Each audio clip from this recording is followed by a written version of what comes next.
안녕하세요. 오디오 박사입니다. 오랜만에 영상을 올리게 되었습니다.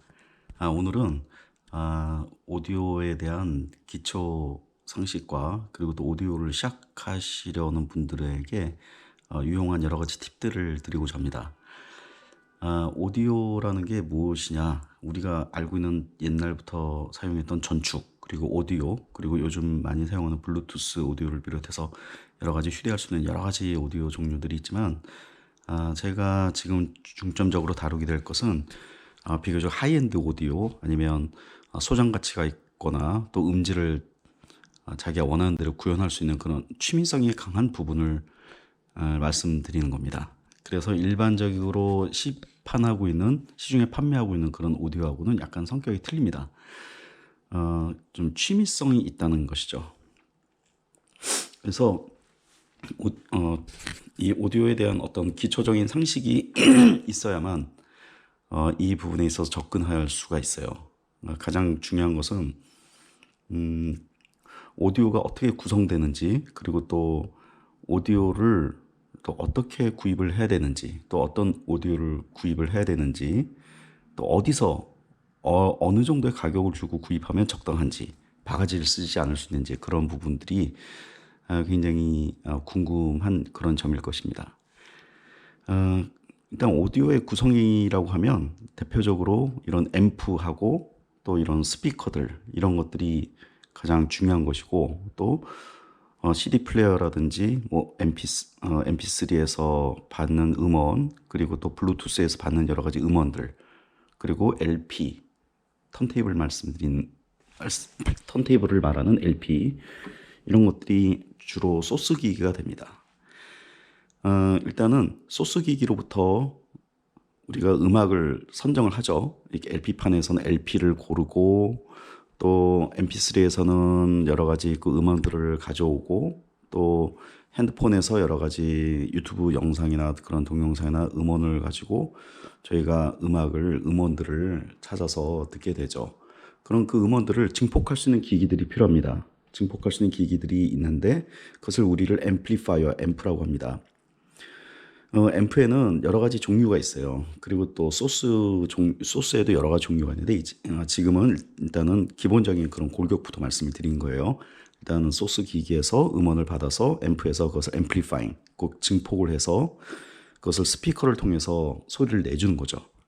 가장 중요한 파트는 그거네요. 소스 기기, 그리고 앰프, 그리고 스피커, 이렇게 구성이 됩니다. 그러면 우리가 앰프부터 구해야 되냐, 스피커부터 구해야 되냐, 아니면 소스 기기부터 구해야 되냐, 아니면 한꺼번에 다 합쳐진 것들을 구해야 되냐, 이런 여러 가지 고민들을 하게 되죠. 자, 그러면 하나하나씩 보겠습니다. 일단은 지금 보시는 이 구성들은 제가 지금 집에서 사용하고 있는 앰프와 스피커들입니다. 지금 이렇게 앰프가 여러 개 있고 또 스피커도 여러 개 있지만 동시에 틀지는 않아요. 왜 이렇게 여러 개를 사용하냐 하면 두 가지 목적입니다. 하나는 음원에 따라서 클래식이냐 팝이냐 재즈냐 이런 거에 따라서 맞는 스피커와 구성들이 있고, 또 하나는 소장용, 수집 목적으로 가지고 있는 것도 있습니다. 예, 그렇습니다. 가장 우리가 중요하게 생각하는 것은 음악을 듣는 거죠. 하지만 우리 오디오 취미를 가진 사람은 우표 모으는 사람하고 되게 비슷한 면이 있습니다. 그러니까 여러 가지 이런 기기들을 모으고 컬렉션하는 그런 목적이 있어요. 그럼 컬렉션하면 그것을 나중에 되팔 때 그 가격을 받을 수 있느냐? 네, 받을 수 있습니다. 그 이상 받을 때도 있고, 이 물품들이 비교적 고가의 물건들은, 그리고 소장 가치가 있고 또 유명한 물건들은 가격이 올라가기도 합니다. 그게 이제 우리나라에서만 통용이 되는 게 아니라 이베이라든지 여러 가지 세계 각국에서 그런 물건들에 대한 대량 수집가들이 어마어마하게 많이 수집을 하고 있어요.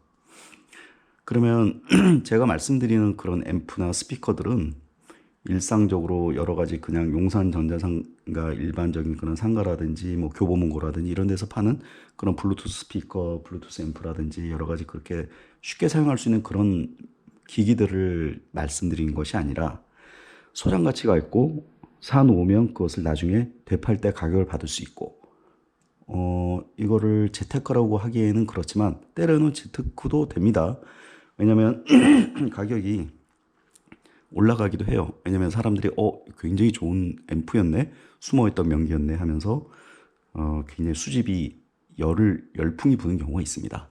그런 경우에는 물건이 나왔던 연도수가 정해져 있기 때문에 물건이 희소한 만큼 그만큼 가치가 올라가는 경우가 있어요.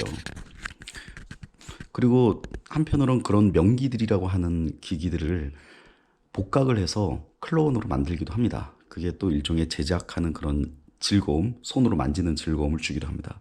이렇듯이 오디오는 음악을 듣는 것, 그리고 수집하는 것, 그리고 또 만드는 거, 손으로 만드는 거, 또 하나는 매칭하는 즐거움, 여러 가지 즐거움을 줘요. 그래서 이 오디오 취미가 주는 즐거움은 하나하나 살펴보면 생각보다 많습니다. 생각보다 많고, 생각보다 해야 될 것도 많고, 알아야 될 것도 많고, 또 알아가면서 즐거운 것도 많습니다.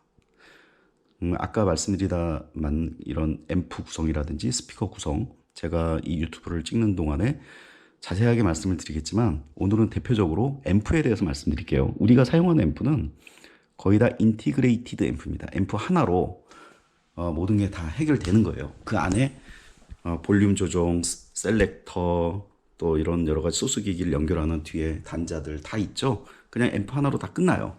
인티그레이티드 앰프입니다. 그럼 인티그레이티드라면 무엇을 인티그레이티드 한 거냐 하면 프리앰프, 여기서 프리는 프리가 아니라 프리입니다. PRE, 전단의 앰프와 파워 앰프. 파워라는 것은 힘이죠. 스피커를 밀어주는 힘을 주는 그런 앰프. 그러니까 증폭시키는 그런 앰프가 합쳐져 있는 형태입니다. 그리고 이런 인티그레이티드 앰프를 우리가 처음에 입문자들이 많이 사용을 합니다. 근데 만족을 못하죠. 왜냐하면 음질을 우리가 구현할 때 프리앰프가 차지하는 부분이 굉장히 커요. 그렇기 때문에 프리앰프에 대한 어떤 그 고품질의 프리앰프에 대한 어떤 욕구가 생기고, 또 프리앰프를 마련하면 파워앰프를, 프리앰프거든요. 이건 첼로라는 회사의 프리앰프입니다. 나중에 이 앰프에 대해서 설명을 드릴게요. 이 프리앰프를 여러 가지 파워앰프를 연결해서 매칭을 해보고 싶은 그런 욕구가 생기는 거죠. 그래서 이 프리앰프의 중요성은 정말 말로 표현할 수가 없어요. 한마디로 음을 만드는 어떤 요리사라고 해도 과언이 아닙니다. 우리가 소스에서 받는 여러 가지 음원들을 바로 증폭을 해버리면 듣기 거북하고 좀 오래 듣기 힘들고 그럴 수도 있어요. 그렇지만 어떤 음악적인 특성이나 제작자의 어떤 음악적인 그런 성향을 이 프리앰프에 담을 수가 있어요. 그러니까 약간의 악기성적인 특성이 들어갑니다. 그래서 이 프리앰프를, 저 같은 경우는 이 프리앰프 하나에 파워앰프 하나, 또 파워앰프 두 개, 모노, 또 파워앰프 하나 이렇게 연결을 해놨는데, 프리앰프를 3개 연결할 수 있는 구조예요. 이 앰프는. 그렇다 해서 모두 다 동시에 트는 게 아니라 돌아가면서 번갈아가면서 틉니다. 파워앰프마다 하나씩 스피커가 연결이 돼 있어요. 그렇기 때문에 파워앰프를 내가 고르고 싶은 거를 골라서 틀면 거기에 또 해당하는 연결된 스피커에서만 소리가 나는 거죠. 물론 동시에 다 틀 수도 있어요. 이렇게 여러 가지 매칭을 할 수 있는 게 이제 오디오 매니아들이 고민을 하기 시작하는 부분이자 또 즐거움을 주는 부분입니다. 자, 오늘은 영상 여기까지 찍겠습니다. 앞으로 또 종종 영상을 올리면서 제가 가지고 있는 기계들을 소개해드리고, 또 제가 사용했던 여러 가지 기계들, 또 유명한 기계들에 대해서 하나하나 제가 설명을 해드리려고 합니다. 구독과 좋아요